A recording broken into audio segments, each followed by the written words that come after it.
치질은 정말 아프고 성가신 질병이다. 특히 출혈이 동반되는 치질일 때는 더욱더 그렇다. 아직 잘 모를 수도 있겠지만 치질로 고통받는 사람, 살면서 치질에 걸려본 사람들은 의외로 정말 많다. 출산 후에 여성이나 35세 이상의 사람들에겐 특히 더 흔하게 나타난다. 그래서 오늘은 출혈이 동반되는 치질을 치료하는 방법에 관해 공유하고자 한다. 어떤 것들이 있는지 확인해보자. 출혈이 동반되는 치질을 치료하는 방법. 부분의 경우 대변에 출혈이 있거나 속옷에 피가 묻어있다. 몇 시간 후나 며칠 후에 그 증상이 사라진다. 하지만 이것은 불편하고 걱정되는 증상이며 통증이 생길 때도 있다. 참을 수 없을 만큼 가려울 수도 있다. 그래서 이런 증상이 생기면 그것을 완화하는 데 도움이 되는 방법을 찾게 될 것이다. 치질 치유 속도를 가속하는 방법을 지금부터 소개한다. 물을 많이 마시면 소변으로 노폐물과 독소가 배출되는 데 도움이 될 뿐만 아니라 대변이 부드러워진다. 또 물은 대변이 장을 더 빨리 통과할 수 있게 만들어준다. 물이 장내 벽의 윤활유 역할을 하기 때문이다. 단단하고 건조한 대변은 치질 세포를 자극한다. 그래서 통증이 생기고 피가 나는 것이다. 그러므로 하루에 최소 8잔의 물을 마시는 것을 권한다. 물을 별로 좋아하지 않는다면 천연 주스나 차를 마셔도 된다. 하지만 커피나 술, 탄산음료는 물을 대신할 수 없다. 변비 예방하기. 치질 말고 변비가 있는 것도 문제다. 통곡물, 견과류, 건포도, 시금치 같은 녹색 잎채소를 많이 먹어야 한다.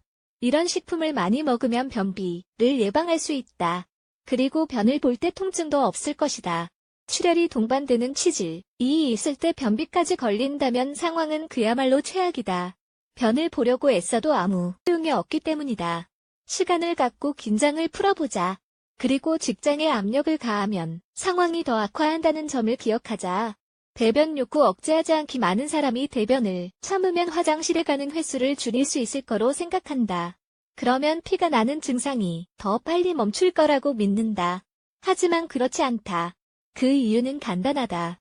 체내에 노폐물이 쌓이면 아무런 통증이나 불편 없이 배변 활동을 하는 것은 더 어려워진다. 또 이것은 건강에도 좋지 않다. 몸에 독소를 보관하고 있는 것과 같기 때문이다. 이로 인해 다른 질병이 생길 수도 있다. 치질 때문에 많이 아플 수 있지만 그래도 화장실에 가야 한다. 화장실에 가지 않으면 오히려 더 아프고 증상이 심해질 것이다. 그뿐만 아니라 회복하는 데 시간이 더 많이 걸리고 또다시 출혈이 생길 수 있다. 해로운 음식은 덜 먹기. 치질에 가장 안 좋은 적 중 하나는 소금이다. 소금은 폐액 저류를 일으키기 때문이다.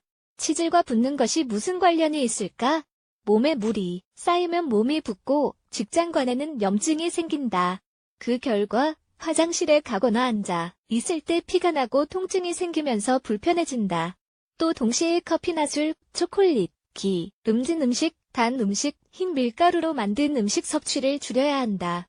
이런 음식을 먹으면 대변이 더 건조해지고 단단해져서 통증 없이 대변 보는 것이 불가능해진다. 반면 균형 잡힌 식단으로 식사하면 상태가 더 좋아진다.